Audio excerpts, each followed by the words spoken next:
10 years back, when my family thought I've gone mad. Really. So what differentiates you from the rest of the crowd? I would rather be a shark in the ocean. There are so many politicians which come to us, but there was no budget. There was absolutely no budget. Yeah, I have to say, I also agree. So I'm sitting with a man himself, Vivek Kulkarni, the guy who started MadOverFish 10 years ago. So Vivek, I've got to say, I've heard this idea from you 10 years ago. And I did laugh. I know, you know, we were sitting in a coffee shop and I laughed because I couldn't exactly digest the idea that, you know, the Indian market at that point of time 10 years ago was ready to have an aquarium in their house of, you know, 1 crore or 2 crores or 50 lakhs or whatever it is. I just couldn't digest the idea. I laughed at you. Okay. But how has your journey been? I laugh at it myself. 10 years back when we started MadOverFish and before I quit my corporate life and started this, my family thought I've gone mad. Really. I was with them. Yeah, I know when we spoke that day and I was depressed and I said, no, look, my family is hurt and I've given up my job and career and all of this and begin doing this kind of jobs, building fish tanks for people. I mean, having an engineering background, doing this, really? You tell me what it was, because I have got, plenty of stories on this. So yeah, you pretty much convinced me to, leave my career and come in here. And no, that was out of your choice. But you know what, 6 years ago when I joined, it was pretty surprising. I've had my fair bit of surprises. I think 2 months into me coming on board with you guys, there was this lazy Saturday afternoon and we had that factory with the gate and there was this large Range Rover that came in and it honked and no phone call, nobody saying I'm coming, and there was this UHNI client who just walked in. He said, you know what, I was going for a meeting to Bombay, I was going past, I saw your factory, I said, well, I wanted to meet you guys anyway, so I decided to just come in. And he came in, he met, he understood what all we've done. Of course, then we sat down with him, we did a presentation, we showed him what we've done, we showed him what we can do. He explained us what he wanted. Surprisingly enough, he said, I've got just 15 minutes to talk to you. 15 minutes turned into, I think, an hour and a half. And by the time he'd left, he pretty much knew what he wanted and we pretty much knew what he wanted. He'd already made all of his decisions. Yeah. And yeah, that's the point. You get the key decision makers that you otherwise don't get to meet. You would meet the top rungs of the management, but you never actually get to meet the key decision makers. Yeah. In our business, what I liked was that we do meet the key decision makers because he's buying it for his own house. Yeah. He wants to know exactly what he wants. He wants to know, he knows. He's going to ask you 10 questions. But there is a fair bit of education which goes in. Absolutely. A person who came, Mr. will not name them. He Mr. came X. with his Range Rover and you were baffled at that time that, come on, I've just joined, it's a lazy Saturday afternoon, some VIP client shows up, we don't know his name, we don't know his background, right? Right. But anyways, when the design happened in front of you, we started with a square and a dome and this and that shape, turned that into a party pool and you were shocked. I was. Then he's spending so much, there was no budget, there was absolutely no budget and I kept pushing for that number. He never had a budget. He said, you just show what you can do. It's Exactly. difficult. I mean, we can build a tank right up till the moon, but that's not going to happen. But you saw how things turn and it was very vindictive for me to show you, look Josh, this happens, it happens and it's very new. It does not happen every day, but these things do happen. So let me ask you, how do you actually get the client to focus on what he wants? He's got a budget, right? What does he want? What exactly is the offering you want to give him? Yeah. How Yeah. do you think that's the best way to go about it? Yeah. How do we make the client see what he wants to see, right? That's probably the question you're actually asking. The client walks in, and the first question I'm forced to ask, what's your budget? They said budget is not a concern. Now, obviously we cannot continue building a tank unnecessarily, right? Everybody has a budget. So I'll ask them, how much do you want to spend? You want to spend 2 crores? You want to spend 5 crores, 10 crores? Of course you don't want to spend 100 crores, right? Of course not. You're not building a public aquarium.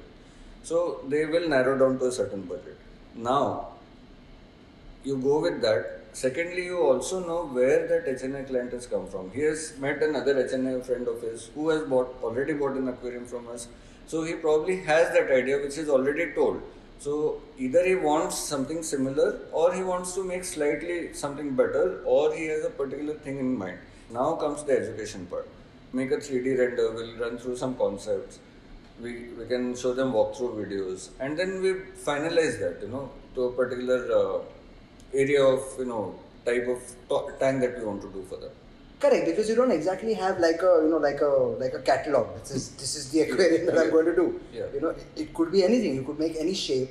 You could make any size. You're not restricted. It's acrylic. Yeah. You can bend it. You can bond it. You can make, I don't know, like we've got in India the largest one, right? Yeah. It's 16 meters, 4 meters high, and it's bloody 330 mm thick. Yeah.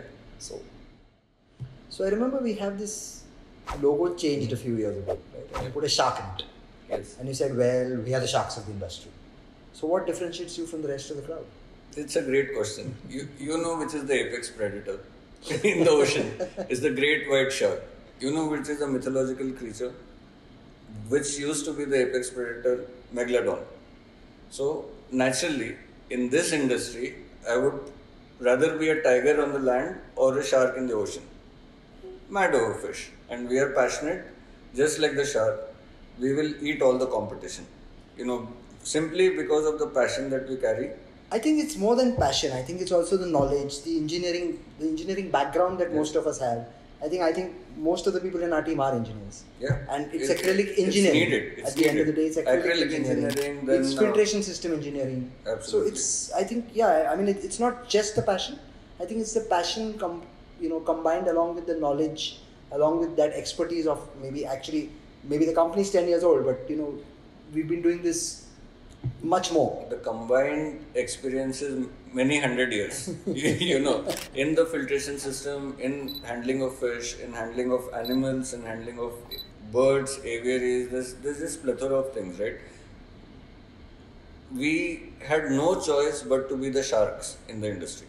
So, having established that we are the sharks of the industry, how exactly do you get to these HNI clients? I mean, there's 1%, 2% of the clients out there who are actually willing to spend that kind of money and who want to enjoy that lifestyle, enjoy the money that they have. They are not apologetic about having made money in life. Right? So we need them. We have a specific target customer base because we want to cater to the best. So it is not HNI alone. We are targeting UHNIs.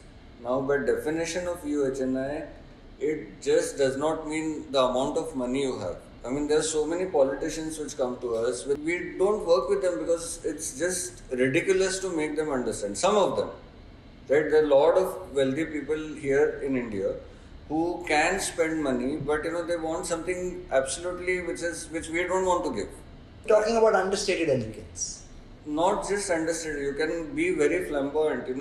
We have customers with supercars and private jets also.